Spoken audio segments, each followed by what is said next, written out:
3 people are dead after a double murder and police shooting in Adams County. And police say a man killed his in-laws near Pecos and Lofton Court before officers shot and killed him.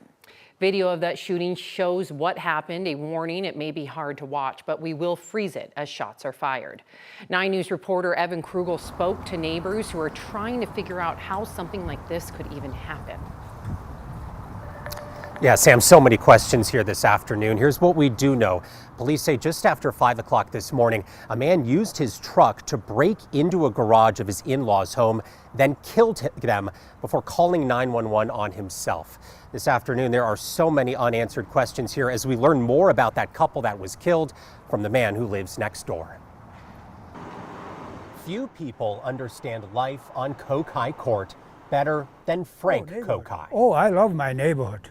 I have no enemies, no one person who I dislike, but I never met one that disliked me either. Frank developed this neighborhood off busy Pecos Street, where sirens are not uncommon. Because I hear it all the time, day and night. But a sound this morning caught Frank by surprise. I heard a sound like pop, pop, pop, pop. And at that time I get out of bed and looked at, that's where I find out that things happened, something happened in our subdivision.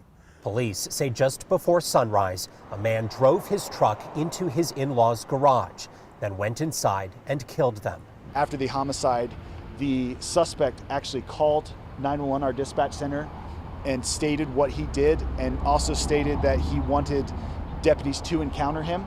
Adam Sherman says responding deputies found that man with a knife in the cul-de-sac, where they attempted to use tasers and pellet guns before shooting and killing him. When I find out it was not a total stranger, it was someone part of his family.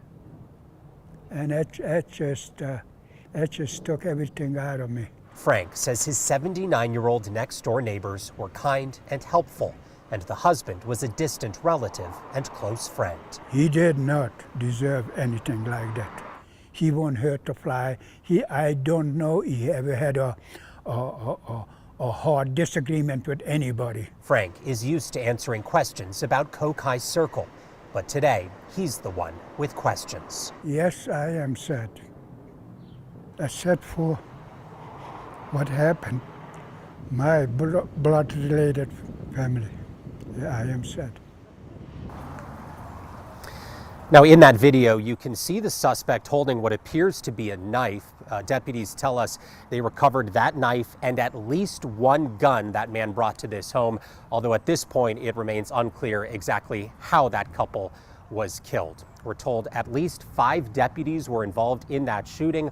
All 5 have been placed on paid administrative leave as this active investigation continues.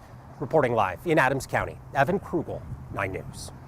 Evan, what a terrible family tragedy. I mean, we hear about domestic violence and things like this, but this is awful.